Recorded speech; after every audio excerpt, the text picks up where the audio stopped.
Dans les archives poussiéreuses du comté de Beaufort, en Caroline du Sud, un registre de plantation daté de 1843 contient une note énigmatique écrite à l'encre délavée.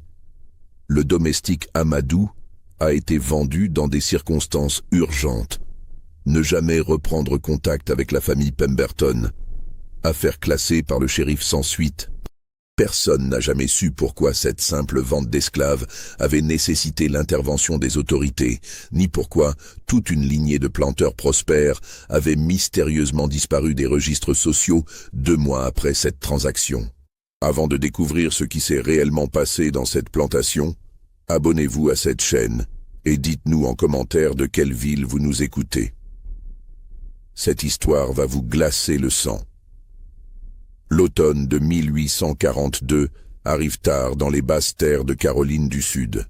La chaleur étouffante persiste même en octobre, transformant les rizières en miroirs argentés sous un soleil implacable. Dans cette région, la richesse se mesure en hectares de terres cultivables et en nombre d'âmes possédées. Les planteurs forment une aristocratie fermée, jalouse de ses privilèges, obsédée par les apparences et le rang social. La plantation Willowbrook s'étend sur près de 2000 hectares le long de la rivière Combahee. 300 esclaves y travaillent, du lever au coucher du soleil, cultivant le riz qui enrichit son propriétaire, Ezekiel Pemberton. L'homme a 47 ans, le visage rougi par l'alcool et le soleil, les mains trop molles pour avoir jamais tenu autre chose qu'un verre de bourbon ou une cravache. Il a hérité Willowbrook de son père, qu'il avait lui-même hérité, perpétuant ainsi une lignée de maîtres qui n'ont jamais connu autre chose que le pouvoir absolu sur d'autres êtres humains. Pemberton vit dans une demeure coloniale à colonnes blanches, entourée de magnolias centenaires et de chênes drapés de mousse espagnole. Sa femme, Constance, est une femme fragile au teint pâle, qui passe ses journées dans le salon à broder et à superviser les domestiques. Leurs 3 enfants, Eleanor, âgée de 16 ans, William, 14 ans, et la petite Margaret, 9 ans, ont grandi dans l'opulence et l'ignorance du travail manuel. Pour eux, les esclaves ne sont pas vraiment des personnes, plutôt des meubles vivants dont on peut disposer à sa guise. La société de cette région fonctionne selon des codes rigides. Les planteurs se visitent, organisent des bals somptueux, parlent politique et commercent autour de cigares importés de Cuba. Leurs épouses comparent leurs bijoux, leurs robes venues de Paris, leurs enfants promis à de brillants mariages. Et sous cette surface polie et civilisée gronde une violence quotidienne, banalisée, considérée comme nécessaire au maintien de l'ordre. Les esclaves de Willowbrook vivent dans les quartiers, une rangée de cabanes en bois à 1 kilomètre de la grande maison. Ils se lèvent avant l'aube, travaillent au courbé dans l'eau des rizières, respirent les miasmes qui causent les fièvres. Le contremaître, un homme brutal nommé Silas Crawford, fait régner la discipline à coups de fouet et d'intimidation. Les punitions publiques sont fréquentes, destinées à servir d'exemple. Pemberton lui-même ne descend que rarement dans les champs. Il préfère exercer son autorité de manière plus insidieuse, plus personnelle. Il aime humilier, rabaisser, rappeler sa supériorité à tout moment. Contrairement à certains planteurs qui ignorent leurs esclaves ou les considèrent simplement comme des outils économiques, Pemberton semble tirer un plaisir particulier de leur dégradation psychologique. C'est dans ce contexte qu'arrive à Willowbrook, à l'été de 1842, un esclave nouvellement acquis lors d'une vente aux enchères à Charleston. Le négrier qui l'amène à la plantation le présente sous le nom d'Amadou. L'homme mesure près d'1,90 m, possède une stature imposante, des traits anguleux et une peau d'un noir profond qui contraste avec celle, plus cuivrée, de la majorité des esclaves nés en Amérique. Ses yeux, surtout, frappent ceux qui le regardent. Un regard direct, presque insolent, que Pemberton remarque immédiatement. Celui-là a besoin d'être dressé, déclare le maître en tournant autour du nouvel arrivant comme un acheteur évalue du bétail. Il a encore trop de fierté dans les yeux. Le négrier acquiesce, essuyant la sueur de son front. Il vient directement d'Afrique, monsieur Pemberton. Capturé il y a 6 mois près de la côte. Parle à peine quelques mots d'anglais, mais il est fort, robuste. Il vous donnera des années de bon travail. Ce que le négrier ne dit pas, parce qu'il ne le sait pas lui-même, c'est qu'Amadou n'est pas un simple villageois capturé par des chasseurs d'esclaves. Son véritable nom est Amadou Ba, et il appartient à une caste guerrière Peul, ces pasteurs nomades qui contrôlent de vastes territoires en Afrique de l'Ouest. Fils d'un chef de clan, Amadou a grandi en apprenant l'équitation, le maniement de la lance, les stratégies de combat. Il parle plusieurs langues, connaît la poésie orale de son peuple, a participé à des raids contre des royaumes voisins. Sa capture s'est déroulée lors d'une embuscade tendue par des marchands côtiers en collaboration avec des traitants européens. Amadou escortait un troupeau vers le sud quand les assaillants ont surgi. Le combat a été bref mais violent. Ses compagnons ont été tués. Lui, assommé par un coup à la tête, s'est réveillé enchaîné dans la cale d'un navire négrier. La traversée de l'Atlantique a duré 2 mois. 2 mois d'obscurité, de puanteur, de cris et de morts. Un tiers des captifs n'a pas survécu.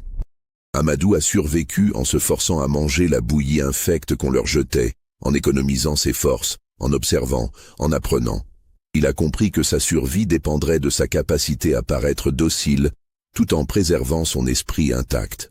À Charleston, on l'a lavé, huilé, exposé sur une estrade comme une bête de somme.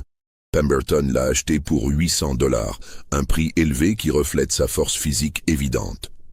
Dès les premiers jours à Willowbrook, Amadou comprend le fonctionnement de cette société nouvelle et monstrueuse. Il observe tout. Les relations entre esclaves, les habitudes du maître, la disposition des bâtiments, les allées et venues des contremaîtres. Il apprend rapidement l'anglais en écoutant, en répétant mentalement les mots, en posant des questions simples aux autres esclaves qui, touchés par sa dignité silencieuse, lui enseignent volontiers. Mais il commet une erreur fatale. Il ne baisse pas suffisamment les yeux devant Pemberton. Un matin, alors qu'Amadou attend avec d'autres esclaves pour recevoir ses instructions de travail, Pemberton passe devant lui et leurs regards se croisent. Juste une seconde. Mais une seconde de trop. Le regard d'Amadou ne contient ni haine ni peur. Juste une sorte d'évaluation froide, comme un guerrier jaugeant un adversaire potentiel. Pemberton s'arrête net. Un silence tendu s'installe. Les autres esclaves baissent instinctivement la tête encore plus bas. « Comment t'appelles-tu » demande Pemberton d'une voix dangereusement calme. « Amadou, maître » répond l'esclave dans son anglais hésitant. Tu me regardes dans les yeux, Amadou. Un temps. Amadou comprend qu'il vient de franchir une ligne invisible, mais essentielle. Non, maître. Pardon, maître. Pemberton s'approche jusqu'à être presque nez à nez avec lui. Tu viens d'arriver ici, alors je vais t'apprendre quelque chose. Ici, tu n'es rien. Tu n'es pas un homme. Tu es ma propriété. Comme ce cheval, il désigne un étalon attaché à un poteau. Comme ce chien, il montre un chien errant, comme cette chaise. Il tapote une chaise sur la véranda. Tu ne me regardes pas, tu ne penses pas. Tu obéis, c'est clair? Oui, maître. Mais Pemberton sent que la soumission n'est que de surface. Cela l'irrite profondément. Cet esclave, ce nègre fraîchement arrivé d'Afrique, ose encore avoir de la dignité. Cela ne peut pas être toléré. Les semaines suivantes, Pemberton développe une obsession malsaine pour Amadou. Il ne peut s'empêcher de vouloir briser cette dignité qu'il perçoit chez lui. Il commence par des humiliations calculées, toujours publiques, toujours devant d'autres esclaves, ou pire, devant sa propre famille. Un dimanche après-midi, alors que la famille Pemberton reçoit des invités sur la véranda, Pemberton fait venir Amadou depuis les champs. L'esclave arrive couvert de boue des rizières, pieds nus, torse nu, ruisselant de sueur. « Messieurs, mesdames » annonce Pemberton à ses invités, « permettez-moi de vous montrer mon acquisition la plus récente, un spécimen tout droit venu d'Afrique. Regardez ces muscles, cette stature. N'est-ce pas fascinant de voir à quel point ils peuvent être physiquement imposants tout en restant mentalement des enfants ?» Les invités, habitués à ce genre de démonstration, acquiescent poliment. Madame Pemberton continue de siroter son thé glacé. Les enfants Pemberton observent avec curiosité, comme on regarderait un animal exotique.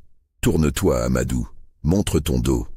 Amadou obéit, révélant des cicatrices anciennes, vestiges de combats menés en Afrique que Pemberton interprète comme des marques de coups de fouet. Vous voyez, celui-là avait déjà été dressé avant d'arriver ici. Mais pas suffisamment à mon goût. La jeune Eleanor, assise près de sa mère, demande innocemment « Père, pourquoi celui-ci sent-il si mauvais ?» Les invités rient. Pemberton sourit. « Parce qu'il travaille, ma chérie. C'est pour cela que nous les possédons. Pour qu'il fasse le travail que nous ne voulons pas faire.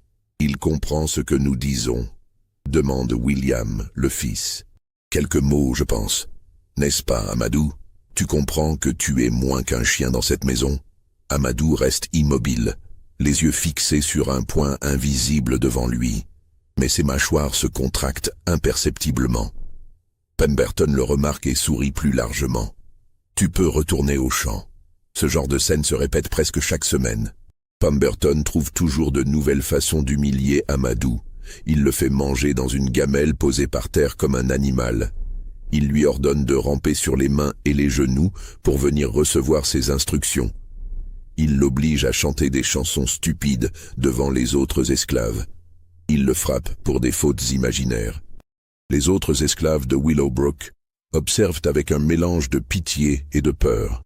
Ils reconnaissent en Amadou quelque chose de différent, une force intérieure qui refuse de se briser malgré les humiliations répétées. Certains l'admirent, d'autres le craignent, sachant que sa présence pourrait attirer l'attention. Si cette cruauté vous fait frissonner, likez cette vidéo et dites-nous en commentaire ce que vous pensez qu'il va se passer. L'histoire ne fait que commencer. Une vieille esclave nommée Ruth, qui travaille aux cuisines de la grande maison depuis 40 ans, prend Amadou à part un soir. « Écoute-moi bien, fils. Je sais ce que tu es. Je le vois dans tes yeux. Tu n'es pas comme nous. Tu viens d'un endroit où tu étais quelqu'un. Mais ici, tu n'es rien. Et plus tu résistes, même silencieusement, plus il va s'acharner sur toi. J'ai vu des hommes comme toi. Ils finissent tous brisés ou morts. » Amadou la regarde avec respect. « Dans mon pays, grand-mère, un guerrier qui se soumet devient un esclave dans son propre cœur. Même si mon corps est enchaîné, mon esprit reste libre. » Ruth secoue la tête tristement. « Ton esprit libre ne vaut rien si ton corps est mort. Fais attention, fils. Le maître Pemberton n'est pas juste cruel, il est dangereux parce qu'il aime la cruauté. Mais Amadou ne peut pas se résoudre à ramper complètement. Chaque humiliation le renforce dans sa détermination silencieuse. Il continue d'observer, d'apprendre, de planifier, même s'il ne sait pas encore ce qu'il planifie exactement. L'incident qui change tout se produit 3 mois après l'arrivée d'Amadou à Willowbrook. C'est un samedi soir de novembre. Pemberton organise un dîner pour célébrer une récolte particulièrement profitable. Une douzaine d'invités, des planteurs voisins avec leurs épouses, se rassemblent dans la grande salle à manger illuminée par des candélabres en argent. Les domestiques, tous des esclaves de la maison soigneusement choisis pour leur apparence, servent plat après plat. Pemberton, déjà bien imbibé de Bordeaux, décide de divertir ses invités avec ce qu'il appelle son spectacle éducatif. Il ordonne qu'on fasse venir Amadou depuis les quartiers des esclaves. Amadou arrive, vêtu de son pantalon de toile rapiécé, pieds nus sur le parquet ciré. Les conversations s'interrompent, tous les yeux se tournent vers lui. « Messieurs, mesdames », déclare Pemberton en se levant, un peu vacillant, « je vous présente mon Africain sauvage.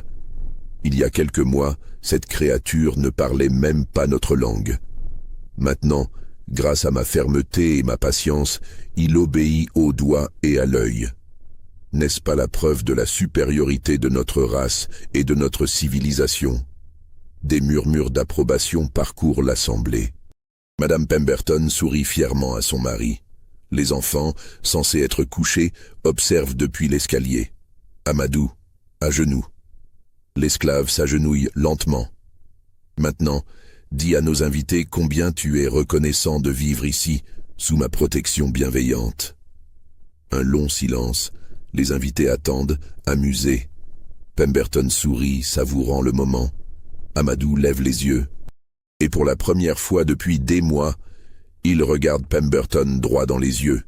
Son regard est froid, calculateur, rempli d'une intelligence aiguë qui glace soudainement l'atmosphère.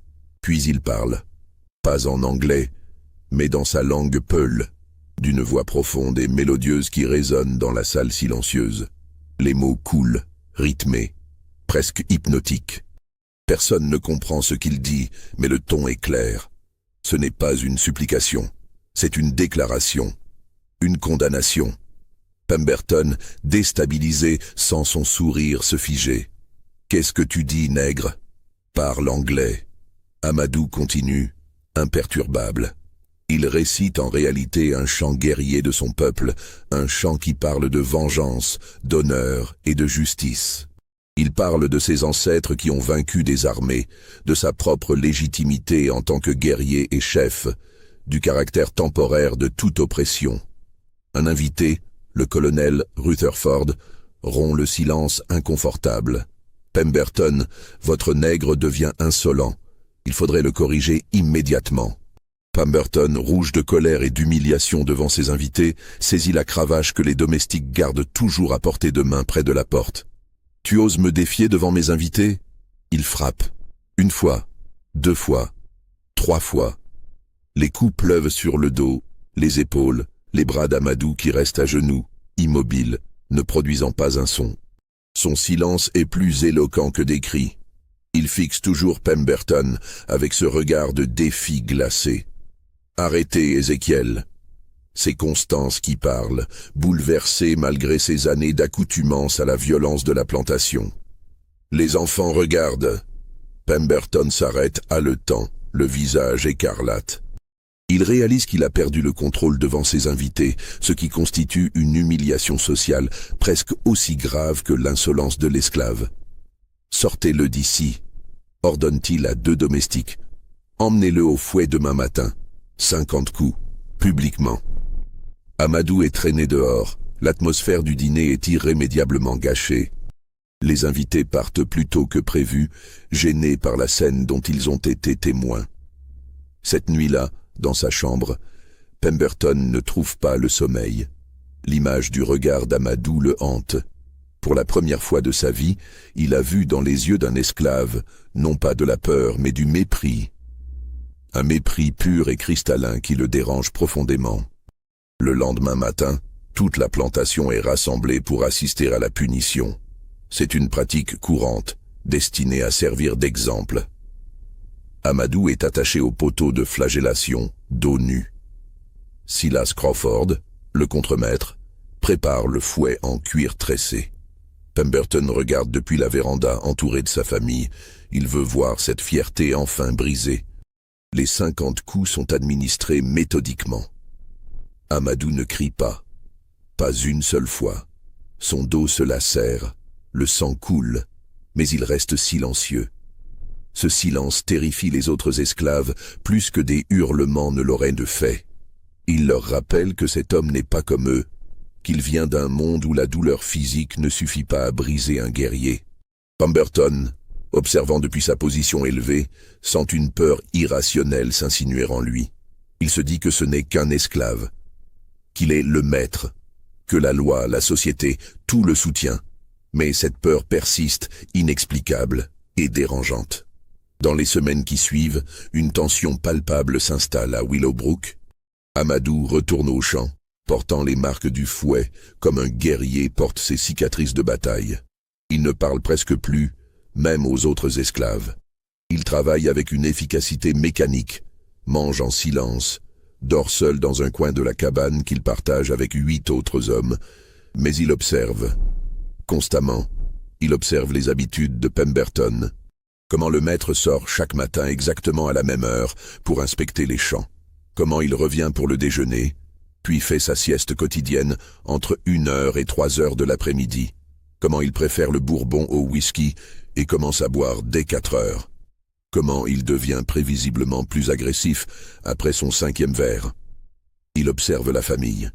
Comment Constance passe ses après-midi dans le jardin, entourée de ses rosiers. Comment Éléonore étudie le piano dans le salon chaque jour, entre 2 et 4 heures. Comment William joue souvent près des écuries avec les fils du contremaître. Comment la petite Margaret a peur des orages et court se réfugier dans les jupes de sa mère au moindre coup de tonnerre. Il observe les contremaîtres, leurs tournées, leurs habitudes, leurs faiblesses. Silas Crawford aime parier au combat de coq le dimanche. Son adjoint, un dénommé Peters, fume de l'opium qu'il achète clandestinement à un marin de Charleston. Il observe la disposition de la plantation. Les chemins, les accès, les points d'eau, les zones boisées, les marécages. Il note mentalement chaque détail, construisant une carte précise dans son esprit. Et pendant ce temps, Pemberton devient de plus en plus obsédé par cet esclave qui refuse de se briser complètement. Un soir, lors d'un souper en famille, le jeune William demande innocemment « Père, pourquoi l'Africain ne parle jamais ?» Pemberton, déjà irritable après une journée difficile, répond sèchement « Parce que je lui ai appris à tenir sa langue. » Mais ses yeux parlent, insiste l'enfant avec la franchise cruelle de l'innocence. Ils disent qu'ils vous détestent. Un silence glacial s'abat sur la table. Constance pâlit. Éléonore regarde son assiette. La petite Margaret commence à pleurer sans comprendre pourquoi. Pemberton se lève brusquement, faisant tomber sa chaise. « Va dans ta chambre. » Immédiatement. William obéit, effrayé. Mais ces mots résonnent dans l'esprit de Pemberton. L'enfant a raison. Cette haine silencieuse est devenue palpable. Et Pemberton ne sait pas comment la combattre. Il commence à avoir des cauchemars. Dans ses rêves, Amadou le regarde avec ses yeux froids et calculateurs.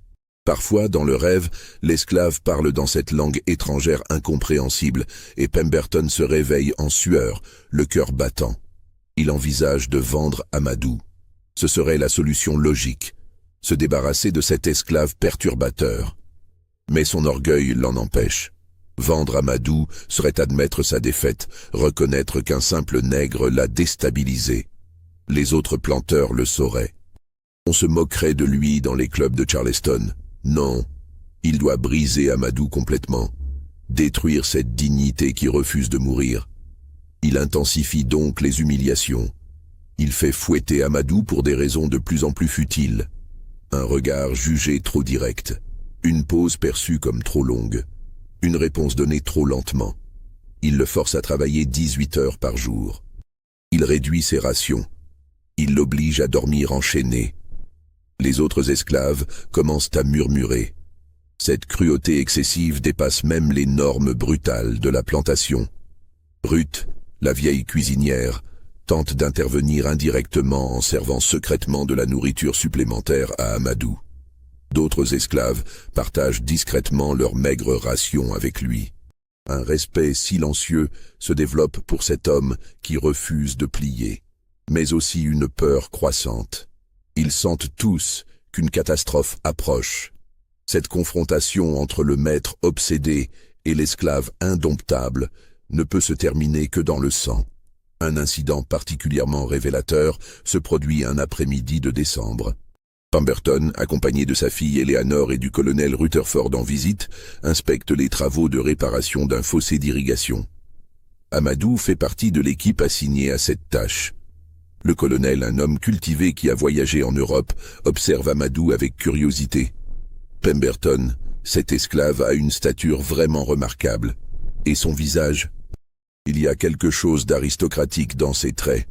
Pensez-vous qu'il pourrait avoir été quelqu'un d'important dans sa tribu avant d'être capturé? Pemberton ricane. Important? C'est du bétail, Rutherford. Peut-être qu'il était le plus gros bœuf du troupeau, mais il reste du bétail.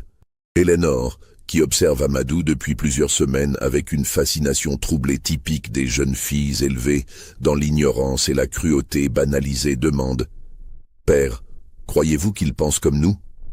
Bien sûr que non, ma chérie. Ces créatures ont des cerveaux primitifs. Ils ressentent la douleur, la faim, la peur, comme les animaux. Mais la pensée complexe, la moralité, l'honneur, ce sont des attributs de l'homme blanc civilisé.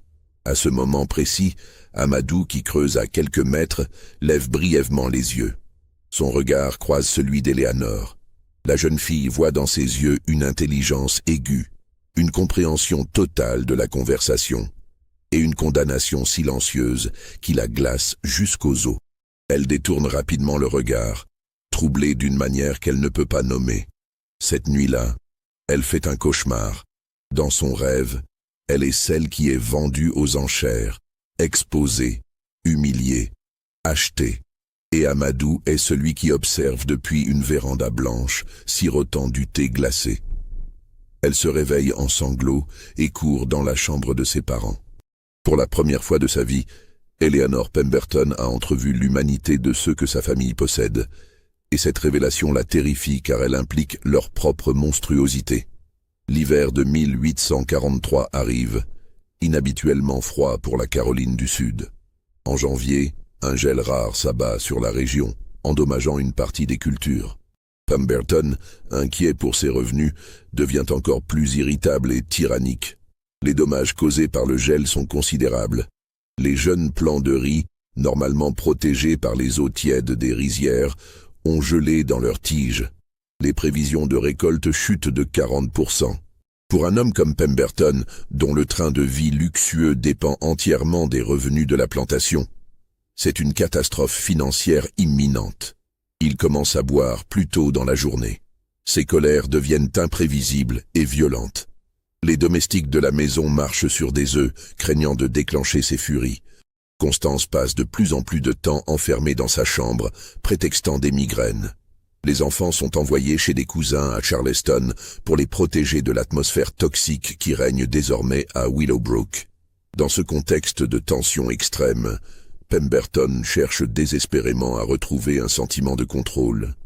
Et son obsession pour Amadou atteint des sommets pathologiques. Il passe des heures à observer l'esclave depuis la véranda, un verre de bourbon à la main, étudiant chaque mouvement, chaque geste, comme s'il cherchait une faille, une preuve de faiblesse. Mais Amadou reste imperturbable, accomplissant ses tâches avec une efficacité mécanique, ne montrant aucune émotion, aucune réaction. Cette absence de réaction rend Pemberton fou. Il a besoin de voir la peur, la soumission, l'acceptation de la défaite. Mais tout ce qu'il voit dans les yeux d'Amadou lors des rares moments où leurs regards se croisent, c'est une patience glaciale, comme si l'esclave attendait simplement que quelque chose se produise. C'est dans ce contexte tendu que se produit l'événement qui scellera le destin de tous. Un matin de février, alors que la neige fondue transforme les chemins de la plantation en boue glacée, Pemberton reçoit la visite d'un groupe d'hommes d'affaires venus de Virginie. Ce sont des investisseurs potentiels dans une nouvelle entreprise de négoce de coton que Pemberton tente de monter pour compenser ses pertes. Il a besoin de leur argent. Il a besoin de leur confiance. Il a besoin de leur prouver qu'il est un homme d'affaires compétent et un maître efficace. Il décide d'organiser ce qu'il appelle une démonstration d'efficacité managériale pour impressionner ses invités. L'idée lui vient après son 3e verre de bourbon du matin. Il fera une compétition entre ses esclaves, montrant comment la discipline et la punition créent des travailleurs productifs. Silas Crawford reçoit l'ordre de rassembler 20 esclaves, incluant spécifiquement Amadou. La compétition sera simple, couper du bois. Le plus rapide recevra une récompense symbolique, un morceau de tabac. Les autres seront fouettés publiquement pour paresse et inefficacité. C'est un jeu cruel dont l'issue est déjà décidée. Pemberton a donné des instructions secrètes à Crawford. S'assurer qu'Amadou reçoive une hache émoussée, qu'on lui assigne les bûches les plus dures à fendre, qu'on le place dans une position désavantageuse. Le maître veut son humiliation complète devant témoins, une preuve définitive de sa domination. Les invités se rassemblent sur la véranda vers 10 heures du matin. Ils sont 5. 2 frères, les Harrington, propriétaires de manufactures textiles en Virginie, leur associé financier, un banquier nommé Clifford, et 2 accompagnateurs, un jeune clerc et un garde du corps. Pemberton leur sert du whisky importé et des cigares cubains, pendant que les esclaves sont positionnés dans le jardin arrière, chacun devant un tas de bûches à fendre. Le froid mord la peau. La respiration forme des nuages de vapeur dans l'air glacial. Les esclaves, pieds nus et à peine vêtus, tremblent visiblement. « Messieurs, déclare Pemberton d'une voix forte, ce que vous allez observer ici est la démonstration de principes de gestion que j'applique depuis des années. La discipline, la compétition et la punition appropriée créent l'excellence. Ces principes sont applicables non seulement à la gestion d'esclaves, mais à toute entreprise commerciale. » Il fait signe à Crawford. Le contremaître crie « Commencez !» Les haches se lèvent et s'abattent. Le bois éclate sous les coups répétés. Les esclaves travaillent avec une intensité désespérée, sachant ce qui attend les perdants. Leurs muscles se tendent. La sueur coule malgré le froid. Les respirations deviennent haletantes. Amadou travaille avec une concentration totale, mais son hache, délibérément émoussée, rebondit sur les bûches dures qu'on lui a assignées. Il doit frapper 3, 4 fois pour obtenir ce que les autres obtiennent en un coup. Ses mains, déjà abîmées par des mois de travail brutal, saignent bientôt, rendant la poignée de la hache glissante. Les invités observent avec intérêt, commentant entre eux sur l'efficacité relative des différents esclaves. Pour eux, c'est du divertissement, une curiosité anthropologique. Après 15 minutes de travail acharné, Crawford siffle la fin. Les résultats sont comptabilisés. Un esclave nommé Moses a fendu le plus de bûches. Amadou est avant-dernier, juste devant un vieil homme nommé Samuel, dont l'âge avancé ralentit les mouvements. Pemberton sourit, satisfait. « Vous voyez, messieurs, même les spécimens les plus impressionnants physiquement peuvent être rendus dociles et productifs avec la discipline appropriée. Regardez celui-ci, il désigne Amadou. Il mesure près de 2 mètres, possède la force de 2 hommes. Mais sans discipline, sans la main ferme du maître, cette force ne vaut rien. Il fait signe au contremaître. Amenez-les ici pour leur correction. Les 8 derniers, 10 coups chacun. Les esclaves désignés s'avancent lentement, le visage résigné. Ils ont vécu cela trop souvent. La douleur est prévisible, supportable, si on ne résiste pas. Il faut juste survivre jusqu'à ce que ce soit terminé. Mais quelque chose est différent aujourd'hui. Peut-être est-ce l'air glacial qui rend tout plus vif, plus réel. Peut-être est-ce la présence de ces étrangers qui transforment leur souffrance en spectacle. Peut-être est-ce simplement que l'accumulation de mois d'humiliation a atteint un point critique. Pemberton prend lui-même le fouet. Il veut impressionner ses invités avec son autorité personnelle. Le premier esclave est attaché au poteau. Les coups tombent, précis et cruels. L'homme gémit mais ne crie pas. Mais les invités observent, certains avec une curiosité clinique, d'autres avec un malaise mal dissimulé. Les esclaves sont fouettés un par un. Quand vient le tour d'Amadou, Pemberton s'arrête et se tourne vers ses invités. Celui-ci est spécial, messieurs. Il vient directement d'Afrique. Un sauvage qui avait besoin d'être civilisé. Quand je l'ai acheté il y a 6 mois, il osait me regarder dans les yeux. Imaginez la présomption de cette créature. Les invités rient impoliment. Pemberton se rapproche d'Amadou, qui se tient debout, immobile, les yeux fixés devant lui. Mais j'ai un talent, messieurs. Le talent de briser les plus fiers, de transformer les rebelles en serviteurs obéissants. Regardez-le maintenant. Docile, soumis. Une démonstration parfaite de mes méthodes. C'est à ce moment précis qu'Amadou fait quelque chose d'inattendu. Il se tourne lentement pour faire face à Pemberton. Leurs yeux se rencontrent. Et pour la première fois depuis des semaines, Amadou sourit. Ce n'est pas un sourire de soumission ou de folie. C'est un sourire froid, calculé, qui contient des mois de patience, d'observation, de planification silencieuse. Un sourire qui dit « J'ai attendu ce moment ». Pemberton sent un frisson glacé lui parcourir l'échine. Il y a quelque chose dans ce sourire qui le terrifie, plus que toute menace verbale ne pourrait le faire. « À genoux !» ordonne-t-il, sa voix trahissant une nervosité qu'il tente de masquer. Amadou ne bouge pas. « À genoux !» hurle Pemberton, levant le fouet.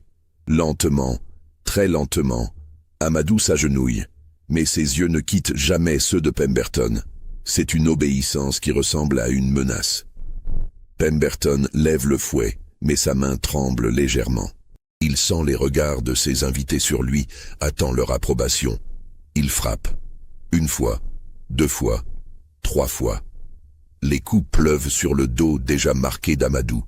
Et c'est là qu'Amadou parle, en anglais parfait, sans la moindre trace d'accent hésitant, avec une diction claire et une grammaire impeccable qui choque tous ceux qui l'entendent.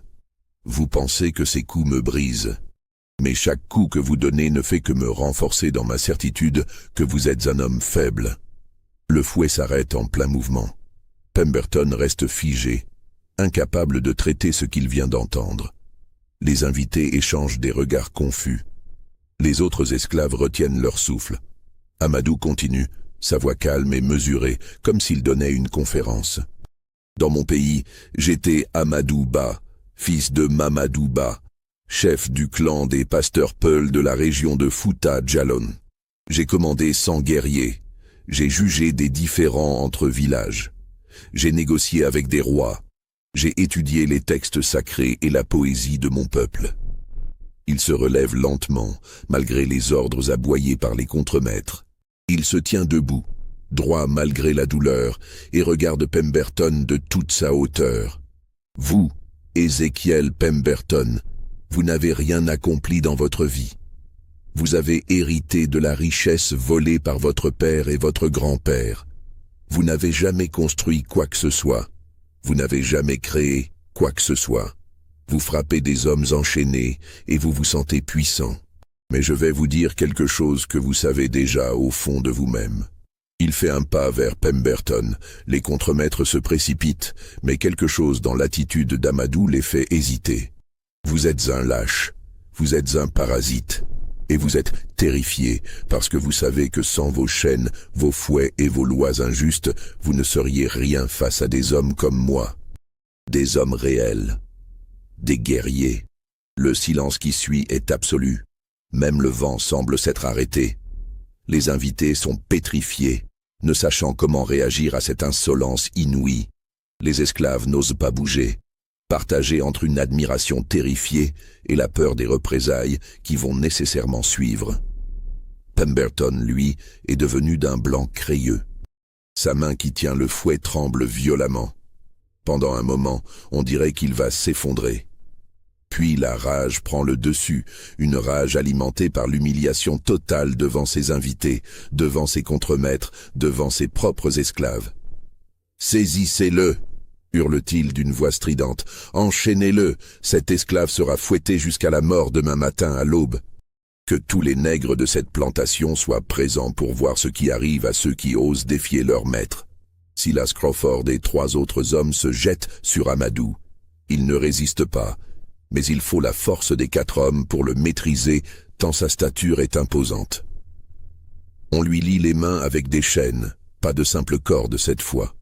Alors qu'on le traîne vers la cabane de pierre qui sert de prison, Amadou se retourne une dernière fois vers Pemberton et dit, d'une voix qui porte malgré la distance, « Dans mon pays, nous avons un proverbe. Celui qui humilie les lions ne dort jamais en paix. » Les invités partent précipitamment dans l'heure qui suit, prétextant des affaires urgentes. L'atmosphère est devenue insupportablement tendue. Le clerc murmure discrètement à son employeur qu'investir dans les affaires d'un homme qui a perdu le contrôle de ses esclaves semble risqué. Les Harrington acquiescent. Pemberton ne reverra jamais leur argent. Cette nuit-là, dans la grande maison, Pemberton boit comme jamais auparavant. Constance tente de lui parler, de le raisonner. Ézéchiel, vendons-le. Dès demain matin, avant l'exécution. Qu'un négrier l'emmène. Envoyons-le dans les champs de canne en Louisiane ou dans les mines. Débarrassons-nous de lui. Cette obsession vous détruit. Mais Pemberton, le visage rouge et les yeux injectés de sang, frappe la table du poing. Non, il mourra ici, demain, devant tous. Je vais lui apprendre qui est le maître. Mais n'as-tu pas vu ses yeux ? Insiste Constance, sa voix tremblante de peur. Il y avait quelque chose dans son regard, quelque chose de terrible, comme s'il savait quelque chose que nous ne savons pas. Ce ne sont que les yeux d'un nègre condamné, crache Pemberton. Demain, Quand le fouet aura arraché la chair de ses os, quand il suppliera pour sa vie, alors ses yeux montreront enfin la peur qu'ils auraient toujours dû montrer.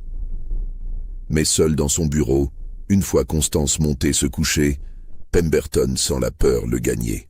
Les mots d'Amadou résonnent dans son esprit. Celui qui humilie les lions ne dort jamais en paix. Il boit encore, tentant de noyer cette peur irrationnelle. Mais elle persiste, grandissante, comme une ombre qui s'étend. Pour la première fois de sa vie, Ezekiel Pemberton se sent vulnérable. Pendant ce temps, dans les quartiers des esclaves, des conversations chuchotées se déroulent. Ruth, la vieille cuisinière, rassemble les anciens dans sa cabane. « Ce que cet homme a fait aujourd'hui, dit-elle d'une voix tremblante d'émotion, c'est ce que nous rêvons tous de faire depuis toujours. Il a dit la vérité. Il a appelé le maître ce qu'il est vraiment, un lâche et un parasite. » Un jeune esclave nommé Isaac, les yeux brillants d'une ferveur dangereuse, demande « Et si on l'aidait à s'échapper, cette nuit ?» On pourrait créer une diversion, couper ses chaînes, lui donner une longueur d'avance. Les regards se tournent vers lui. L'idée est folle. L'évasion d'un esclave est punie de mort, non seulement pour le fugitif, mais pour tous ceux qui l'aident. Les chiens de chasse les traqueraient dans les marécages. Pemberton alerterait toutes les plantations voisines. La patrouille des Blancs pauvres, toujours heureuse d'avoir une excuse pour exercer leur violence, se lancerait à sa poursuite. Mais pour la première fois dans leur vie d'esclaves, l'impossible semble presque envisageable. Amadou leur a montré qu'un homme peut se tenir debout même enchaîné, qu'il peut regarder son oppresseur dans les yeux et dire la vérité sans fléchir. « Non », dit finalement Ruth, bien que son cœur soit déchiré par cette décision. Trop de risques pour tous. S'ils découvrent que nous l'avons aidé, ils nous tueront tous. Chaque homme, chaque femme, chaque enfant de cette plantation. Pemberton est suffisamment fou en ce moment pour le faire. Et la loi sera de son côté. Elle essuie une larme qui coule sur sa joue ridée. Cet homme est un guerrier. S'il doit mourir, il mourra avec l'honneur qu'il a montré aujourd'hui, et nous nous souviendrons. Nous raconterons son histoire à nos enfants et aux enfants de nos enfants. Il vivra dans nos mémoires comme le symbole de ce que nous aurions pu être si nous étions nés libres. Mais Ruth se trompe sur un point crucial. Amadou ne veut pas mourir en martyr, il ne veut pas simplement rester un symbole. Dans la cabane de pierre, assis dans l'obscurité, les mains enchaînées, le dos lacéré et douloureux, Amadou attend. Il ne prie pas. Dans sa culture, la prière est importante, mais l'action l'est davantage. Il médite plutôt sur les 6 derniers mois, sur tout ce qu'il a observé, appris, compris. Il connaît les habitudes du garde nocturne Tucker, un jeune homme de 20 ans qui a pris ce travail parce qu'il paie mieux que les champs de son père. Tucker fait sa ronde toutes les 2 heures, vérifie la porte, puis retourne à son poste près des écuries où il garde une bouteille de whisky cachée dans le foin. Entre 3 heures et 5 heures du matin, épuisé par la longue nuit et imbibé d'alcool, il s'endort invariablement pour 1 heure. Amadou connaît aussi la faiblesse de cette cabane. Lors d'un précédent séjour ici, il y a 2 mois, puni pour avoir soi-disant regardé Eleanor avec insolence, il avait découvert qu'une des pierres du mur extérieur près du sol était décellée. Le mortier s'était effrité avec le temps et l'humidité. La pierre bouge si on la pousse avec suffisamment de force. Il a testé cela discrètement lors de sa détention précédente, la repoussant juste assez pour confirmer qu'elle pouvait être délogée, mais pas assez pour que quelqu'un le remarque. Et il possède un outil. Un petit éclat de métal, un reste de chaîne cassée, trouvé il y a des semaines dans un fossé. Il l'a gardé caché dans l'ourlet déchiré de son pantalon. Un secret connu de lui seul. Ce morceau de métal, long de 5 cm, tranchant sur un bord, est sa seule arme, son seul espoir. Il attend minuit, attend. Puis, dans l'obscurité totale, il commence le travail minutieux de couper les cordes qui entourent ses poignets sous les chaînes. Les chaînes restent verrouillées, mais si les cordes cèdent, il pourra glisser ses mains hors des fers. C'est douloureux. Le métal entame sa peau déjà blessée. Le sang coule, rendant tout glissant.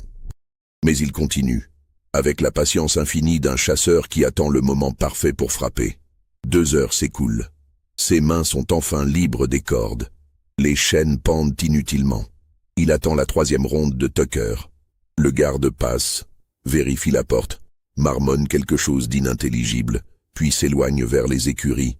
Amadou attend encore 30 minutes pour s'assurer que Tucker a eu le temps de s'endormir. Puis il se déplace vers le mur, vers la pierre qu'il connaît. Dans l'obscurité, ses doigts la trouvent, reconnaissent sa forme. Il pousse. La pierre résiste. Il pousse plus fort, utilisant sa force considérable. La pierre bouge légèrement.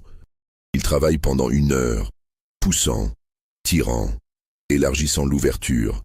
Ses doigts saignent, ses muscles brûlent, mais il persiste. Finalement, la pierre cède, créant un trou juste assez large pour qu'un homme de sa taille puisse se glisser à travers s'il se contorsionne douloureusement. Il sort dans l'air glacial de la nuit. La lune est cachée par des nuages, ce qui est un avantage. Il reste immobile un moment, écoutant, s'assurant que personne n'a entendu. Le silence n'est brisé que par le chant des criquets et le ronflement lointain de Tucker. Amadou pourrait s'enfuir maintenant. Courir vers les marécages, tenter de rejoindre les communautés marronnes dont Ruth lui a parlé en secret. Des groupes d'esclaves fugitifs qui vivent cachés dans les zones inhabitables, survivant tant bien que mal, toujours en fuite mais au moins libres. Mais quelque chose en lui refuse cette option. Pas après les 6 mois d'humiliation systématique. Pas après avoir été traité comme un animal, frappé pour le divertissement, forcé à ramper et à subir des indignités qui eussent déshonoré le moindre guerrier de son peuple. Pemberton a pris plus que sa liberté. Il a tenté de lui prendre sa dignité, son humanité, son âme même. Et même si Amadou sait rationnellement que la vengeance est dangereuse, que la fuite serait plus sage, quelque chose de plus profond, de plus ancien, l'appelle. Dans sa culture, un guerrier déshonoré doit laver cet affront. Ce n'est pas une question de haine personnelle. C'est une question d'équilibre cosmique, de justice qui doit être restaurée. Il se dirige vers la grande maison, silencieux comme une ombre malgré sa stature imposante. Il a observé cette bâtisse pendant des mois, connaît chaque fenêtre, chaque porte, chaque grincement de plancher. Il sait que la fenêtre de la cuisine, celle que Ruth laisse toujours légèrement entr'ouverte pour aérer pendant la nuit, n'est jamais verrouillée. Il s'approche de la maison, longeant les zones d'ombre, évitant les endroits éclairés par la lumière résiduelle des fenêtres. Un chien domestique remue la queue en le voyant, le reconnaissant comme quelqu'un qui lui a donné des restes de nourriture auparavant. La fenêtre de la cuisine s'ouvre silencieusement. Amadou se hisse à l'intérieur, ses pieds nus ne faisant aucun bruit sur le plancher de bois. Il reste immobile un moment, écoutant les sons de la maison endormie. Des ronflements viennent de l'étage, probablement ceux de Pemberton, lourds de tout l'alcool consommé durant la soirée. Amadou connaît le chemin. Il a servi dans cette maison à plusieurs occasions, portant des meubles, déplaçant des objets lourds. Il sait que pour atteindre la chambre principale, il doit traverser le salon, monter l'escalier central en évitant la 5e marche qui grince, tourner à gauche dans le couloir, et c'est la 2e porte. Il se déplace comme un fantôme, son entraînement de guerrier et de chasseur lui permettant de se déplacer sans faire le moindre bruit, malgré son poids et sa taille. Chaque pas est calculé, posé avec précision. L'escalier, la 5e marche, il l'enjambe. Le couloir, la 2e porte. Il pose sa main sur la poignée. Son cœur bat fort mais pas de peur. C'est l'excitation du chasseur qui est sur le point de confronter sa proie. Il tourne la poignée. La porte s'ouvre sans bruit.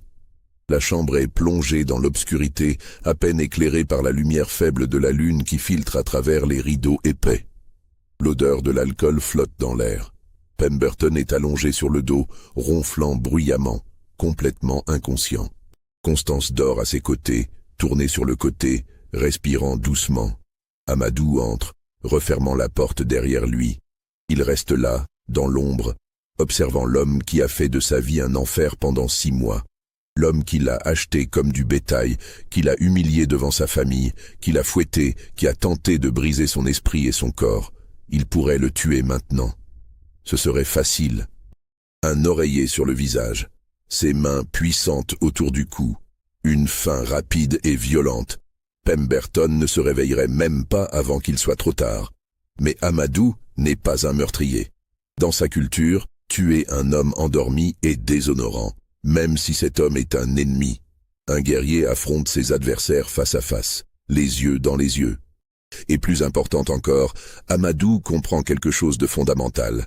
La mort de Pemberton ne changerait rien au système qui permet à des hommes comme lui d'exister. Un autre planteur rachèterait Willowbrook. Les esclaves continueraient à souffrir. Rien ne changerait vraiment. Non. Ce qu'Amadou veut, c'est quelque chose de plus profond. Il veut que Pemberton vive avec la terreur. Il veut briser l'illusion de sécurité et de contrôle absolu sur laquelle repose l'existence du planteur. Il veut planter une graine de peur qui grandira et le rongera de l'intérieur. Il s'approche du lit, se penche vers Pemberton et parle, d'une voix basse mais claire en anglais, « Ezekiel Pemberton, réveille-toi ». Pemberton marmonne dans son sommeil éthylique. Amadou répète plus fort, « Réveille-toi, il est temps de voir ton jugement ». Les yeux de Pemberton s'ouvrent lentement, confus, désorientés par l'alcool et le sommeil profond. Il voit d'abord une forme sombre penchée sur lui, puis, alors que ses yeux s'ajustent à la pénombre, il reconnaît le visage. Amadou.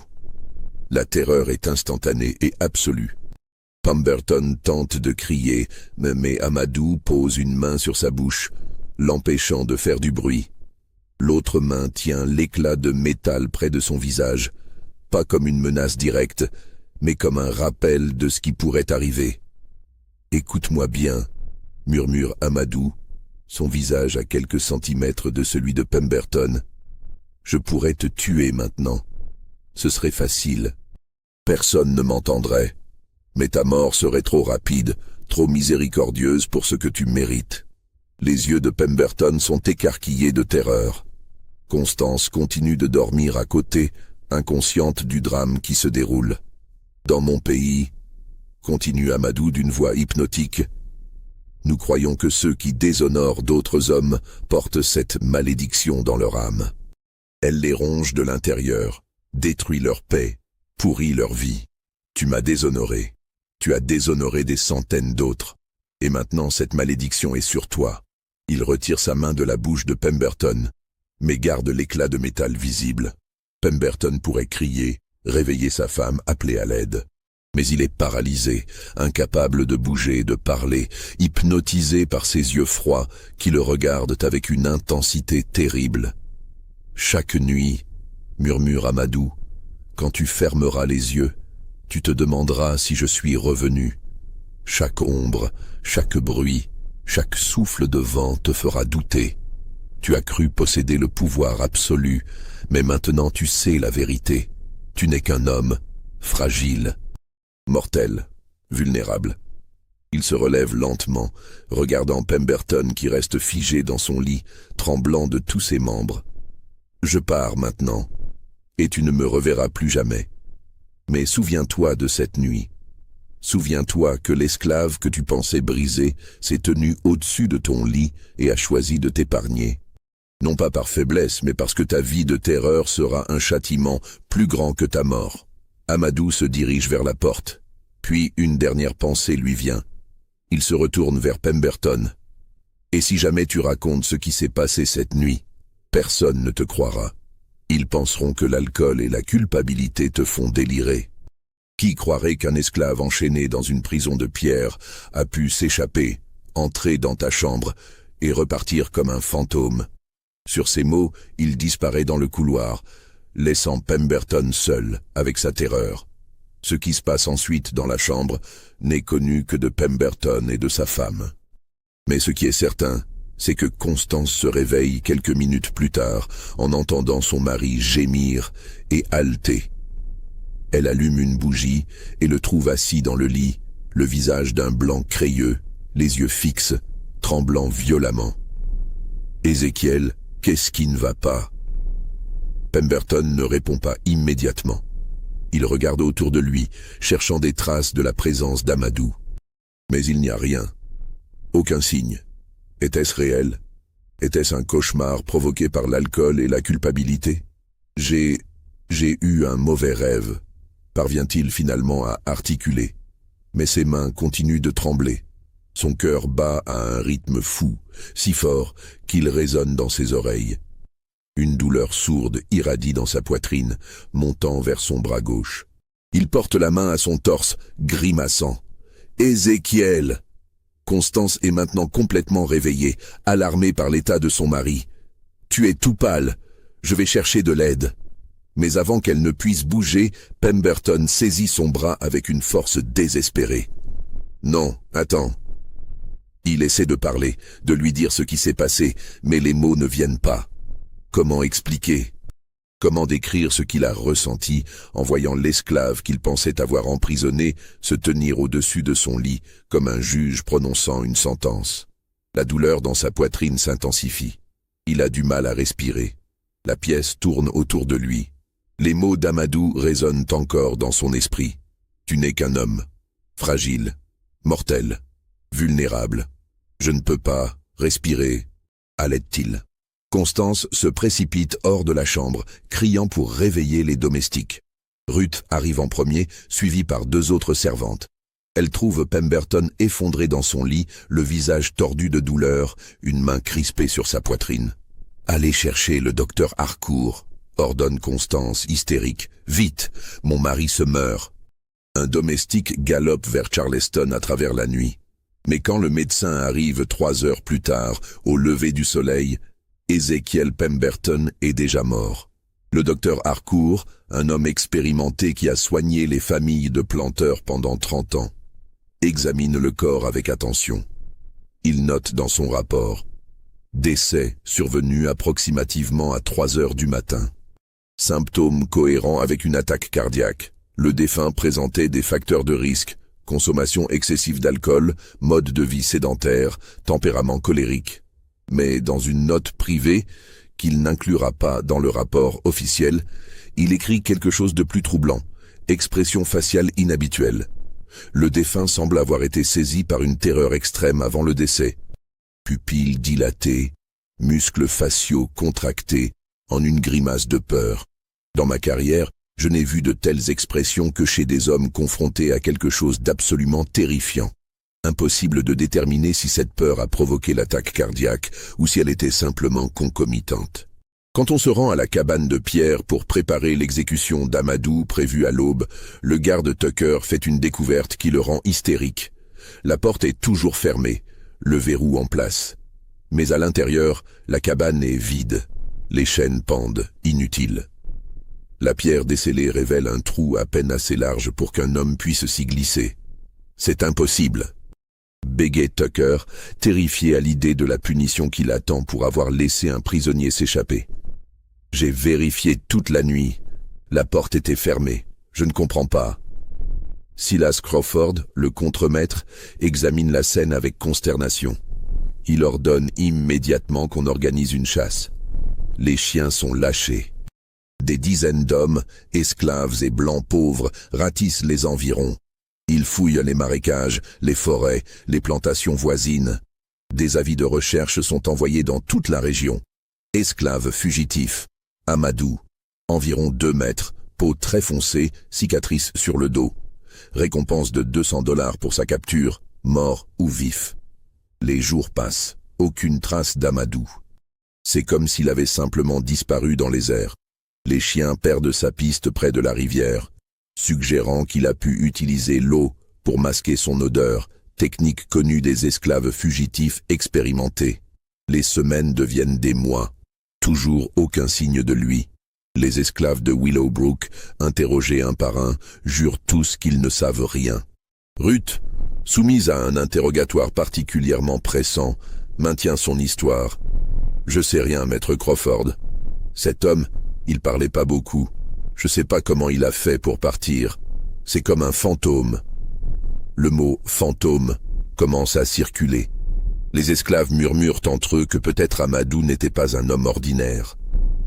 Peut-être qu'il possédait une magie de son pays, quelque chose qui lui permettait de se rendre invisible, de passer à travers les murs.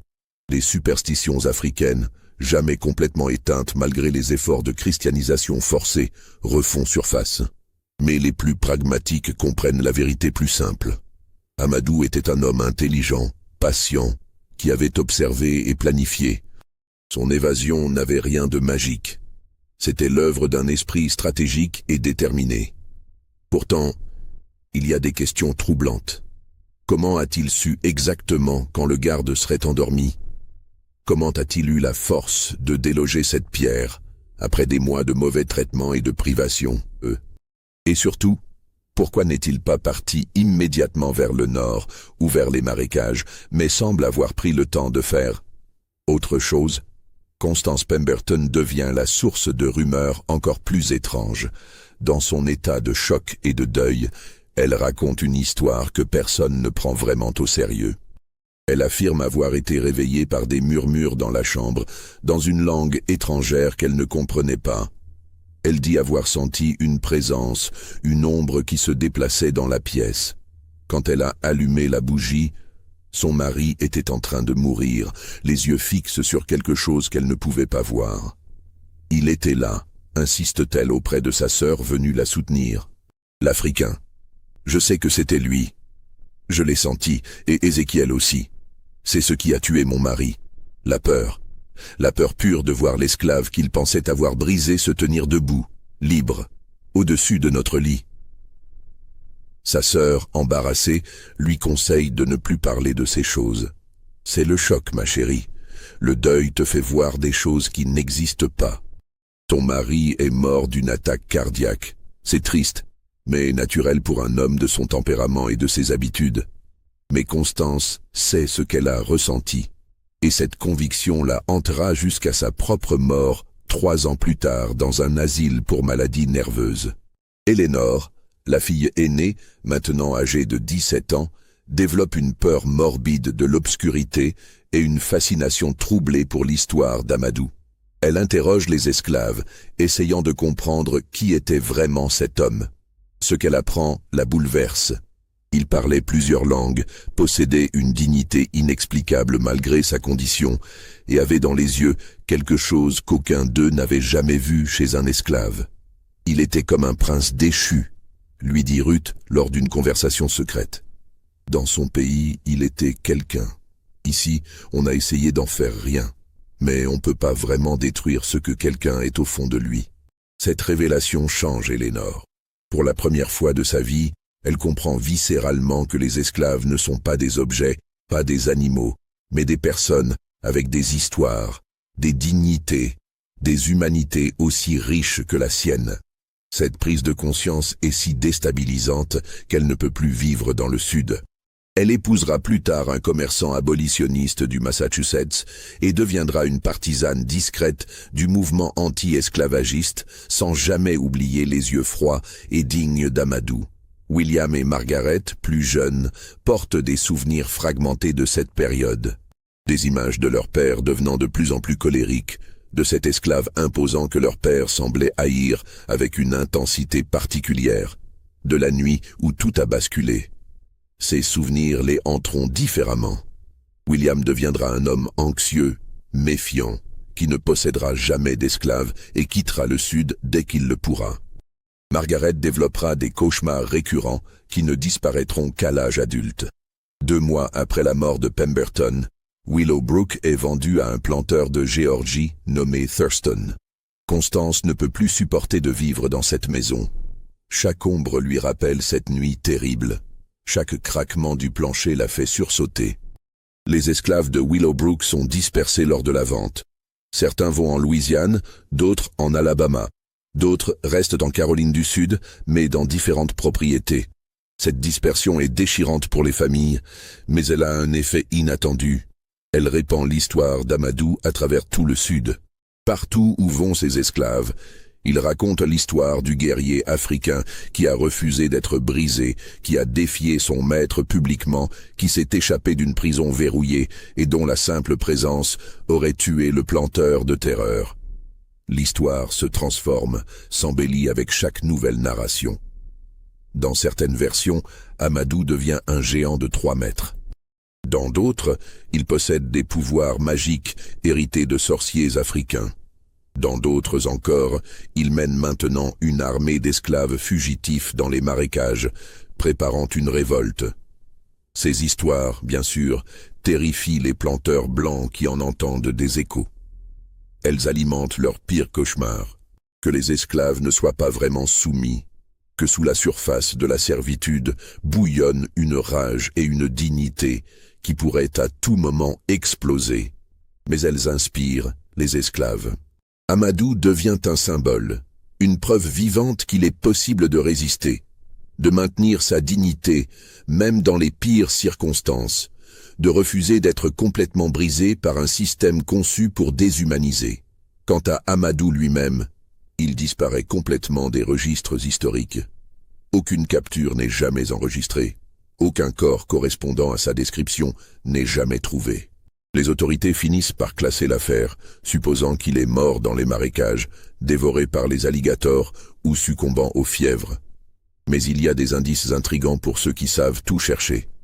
Dans les archives du bureau des affranchis de Charleston, il existe un document daté de 1844 concernant un homme nommé John Freeman, décrit comme ancien esclave ayant acheté sa liberté, parlant français et plusieurs dialectes africains, embarquant pour le Libéria dans le cadre du programme de réinstallation.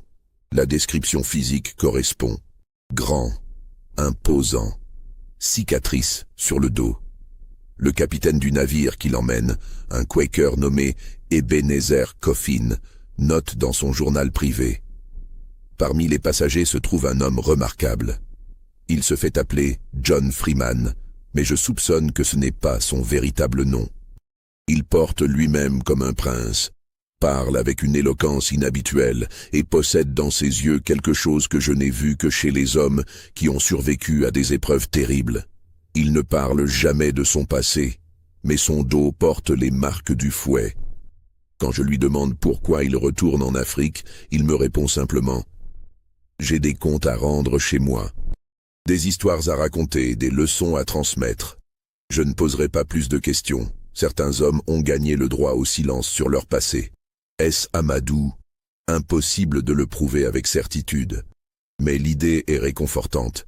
Qu'il ait pu s'échapper, rejoindre les rares communautés d'affranchis du Nord, accumuler l'argent nécessaire pour acheter officiellement sa liberté sous une fausse identité, et finalement retourner en Afrique. S'il a vraiment atteint le Libéria, qu'est-il devenu? A-t-il tenté de retourner dans son Fouta-Djallon natal? A-t-il retrouvé sa famille? Ou les années passées dans l'esclavage avaient-elles tellement changé le monde et lui-même qu'un retour véritable était impossible? Ces questions restent sans réponse, perdues dans les silences de l'histoire. Aujourd'hui, plus de 180 ans plus tard, les ruines de Willowbrook se dressent encore dans les basses terres de Caroline du Sud, envahies par les palmettos et les vignes sauvages. La grande maison a brûlé lors de la guerre civile, ne laissant que des colonnes noircies et des fondations de briques qui disparaissent lentement sous la végétation. Les cabanes d'esclaves ont depuis longtemps pourri et se sont effondrées, retournant à la terre qui a bu leur sueur et leur sang pendant des générations. Les historiens locaux connaissent l'histoire de la plantation, ou du moins sa version officielle. Dans les musées de Charleston, on peut trouver quelques documents. Le registre de vente original mentionnant l'achat d'un esclave nommé Amadou pour $800 en juin 1842. Le certificat de décès d'Ézéchiel Pemberton daté du 5 février 1843.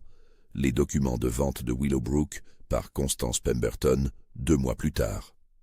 Mais il y a des lacunes troublantes dans ces archives. Des pages ont été arrachées du registre de plantation. Le rapport complet du shérif sur la disparition d'Amadou n'existe plus, remplacé par une simple note. Esclave fugitif. Recherches infructueuses.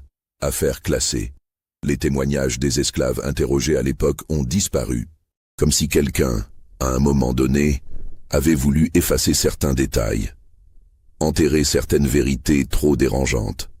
Les descendants d'esclaves de la région racontent encore l'histoire d'Amadou lors de réunions familiales, de célébrations culturelles, de moments où l'histoire non écrite se transmet oralement comme elle l'a toujours été. Dans leur version, Amadou est un héros, un symbole de résistance indomptable face à l'oppression absolue.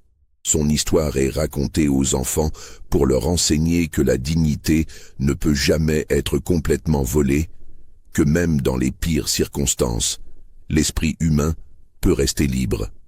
Les descendants des planteurs blancs, quand ils mentionnent l'histoire, ce qui est rare, la présentent différemment. Pour eux, c'est une tragédie regrettable, une histoire de chaos qui a détruit une famille respectable. Ils minimisent la cruauté de Pemberton, suggèrent qu'Amadou était peut-être dangereux ou instable, impliquent que la mort du planteur était simplement un malheureux accident de santé sans lien avec les événements de cette période. La vérité, comme toujours dans l'histoire de l'esclavage américain, se trouve quelque part entre ces narratives contradictoires, dans les zones d'ombre que les documents officiels ne capturent jamais vraiment. Ce qui reste indiscutable, ce sont les faits suivants. En février 1843, Ezekiel Pemberton, propriétaire prospère de la plantation Willowbrook, est mort subitement d'une attaque cardiaque à l'âge de 47 ans. Quelques heures après avoir ordonné l'exécution publique d'un esclave. Cet esclave, connu sous le nom d'Amadou, a disparu de sa cellule verrouillée la même nuit dans des circonstances jamais complètement expliquées. Aucune trace de lui n'a jamais été retrouvée, malgré des recherches extensives. La famille Pemberton s'est dispersée dans les mois suivants, traumatisée d'une manière qui dépasse la simple explication d'un deuil normal. Ces faits sont dans les archives. Ils sont vérifiables. Mais ce qu'ils signifient vraiment, ce que les silences entre les mots nous disent, cela reste à jamais sujet à interprétation. Était-ce justice? Était-ce vengeance? Étaient-ce simplement les conséquences inévitables d'un système fondé sur la cruauté et la déshumanisation? Amadou a-t-il réellement confronté Pemberton cette nuit-là? Ou le planteur est-il mort de causes naturelles aggravées par la culpabilité et la peur? La présence dans la chambre était-elle réelle ou le produit d'hallucinations alcooliques et d'une conscience coupable? Nous ne le saurons jamais avec certitude. Et peut-être est-ce mieux ainsi. Ce que nous savons, c'est que l'histoire d'Amadou, vraie dans ses grandes lignes, même si les détails précis restent flous, représente une vérité plus large sur l'ère de l'esclavage. Ce n'était pas juste des chiffres dans des livres d'histoire ou des concepts abstraits de systèmes économiques. C'étaient des personnes réelles, des oppresseurs réels avec des noms, des familles, des dîners élégants et des consciences sélectives qui leur permettaient de brutaliser d'autres êtres humains tout en se considérant comme des gens civilisés et moraux. Et des opprimés réels avec leurs propres histoires, leur propre dignité, leur propre culture riche, leurs propres moyens de résistance qui ne sont pas toujours documentés dans les archives officielles, mais qui existaient néanmoins. Ezekiel Pemberton a voulu briser un guerrier et a découvert trop tard que certains esprits ne peuvent pas être brisés, seulement temporairement enchaînés. Et quand ces chaînes se brisent, même juste dans l'espace de quelques heures, les conséquences peuvent être terribles et irréversibles. L'histoire officielle raconte que l'esclavage s'est terminé avec la guerre civile et le 13e amendement. Mais les petites histoires, les histoires personnelles comme celle d'Amadou, révèlent une vérité plus nuancée. La résistance n'a jamais cessé. Elle prenait simplement des formes que les maîtres ne s'attendaient pas à voir. Des formes subtiles, patientes, psychologiques. Parfois, cette résistance prenait la forme du travail délibérément mal fait. Parfois, c'étaient des chants codés, transmettant des informations sur les routes d'évasion vers le nord. Parfois, c'était simplement le maintien d'une dignité intérieure que aucune humiliation extérieure ne pouvait complètement détruire. Et très rarement, dans des cas comme celui d'Amadou, cette résistance prenait une forme plus directe, plus dramatique, qui laissait des traces dans les archives historiques, même si ces traces soulèvent plus de questions qu'elles n'apportent de réponses. Cette histoire vous a donné des frissons? Pensez-vous que tout cela s'est vraiment passé? La confrontation dans la chambre était-elle réelle ou le produit d'une conscience coupable? Amadou a-t-il vraiment échappé à l'esclavage et trouvé la liberté? Dites-nous en commentaire ce que vous croyez. Et si vous voulez découvrir d'autres mystères historiques aussi troublants, d'autres histoires qui nous font questionner ce que nous savons vraiment du passé, abonnez-vous à cette chaîne et partagez cette vidéo avec ceux qui aiment les récits, qui refusent de donner des réponses faciles. Les archives de Willowbrook existent. Les documents sont réels et consultables dans les bibliothèques de Charleston. Mais ce qu'ils révèlent vraiment, ce que les silences et les pages manquantes nous disent, cela reste dans l'ombre de l'histoire. Peut-être est-ce mieux ainsi. Certaines vérités sont trop dérangeantes pour être complètement exhumées, trop complexes pour être réduites à des faits simples. Ou peut-être que nous avons simplement peur de ce que nous découvririons sur nos ancêtres et sur nous-mêmes si nous regardions vraiment de près les fondations sur lesquelles nos sociétés ont été construites. L'histoire d'Amadou nous rappelle que derrière chaque statistique de l'esclavage, il y avait une personne avec un nom, une histoire, une culture, une dignité. Et que parfois, très rarement, ces personnes trouvèrent des moyens de se dresser, de refuser d'être réduites à des objets, de réclamer leur humanité, même au risque de leur vie. Cela s'est-il passé exactement comme raconté ici? Probablement pas dans tous les détails. L'histoire est toujours une reconstruction, une interprétation de fragments incomplets. Mais est-ce que quelque chose comme ça aurait pu se passer? Absolument. Les conditions étaient là, les personnes étaient là, les motivations étaient là, et c'est ce qui rend cette histoire si troublante et si puissante. Elle est juste assez ancrée dans la réalité historique pour être plausible, juste assez mystérieuse pour laisser place à l'imagination, juste assez ambiguë pour que chacun puisse tirer ses propres conclusions. Amadou Ba, guerrier Peul, esclave à Willowbrook, fugitif jamais capturé, peut-être émigré au Libéria, ou peut-être mort dans les marécages de Caroline du Sud quelques jours après son évasion, ou peut-être devenu autre chose, quelqu'un d'autre, dans un endroit où personne ne penserait à le chercher. Nous ne le saurons jamais avec certitude, et peut-être que c'est exactement comme il l'aurait voulu.